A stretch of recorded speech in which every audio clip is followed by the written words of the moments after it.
Presidente da República Ramos Horta tuir plano. Segunda-feira, Lawrence Sanolo Recintolo, fulan fevereiro, se decreta a data eleição parlamentar. Quarta-feira, semana, Lawrence Walu, fulan fevereiro, tinanri Rua Ronolo Recintolo e a Palácio Presidencial dele. Presidente da República Ramos Horta Hatete se decreta a data eleição parlamentar e a Lawrence Sanolo Recintolo, segunda-feira, semana.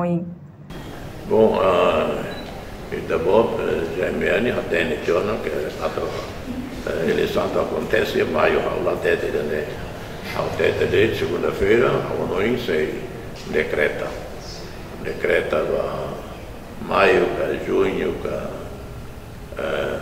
ne la bella tete là, stiamo si programmata consultas a seculio abbonana da lì da town e o ensino Partido Socialista, ou ASDT, mas que se ele ia fazer no Parlamento, ou sente a obrigação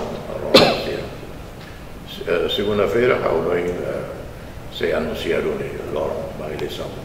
Presidente da República Ramos Horta afirma que a eleição parlamentar será normal, sem dificuldade no logístico. Também a Organização Nações Unidas garante apoio Timor-Leste à eleição parlamentar lá o sucesso.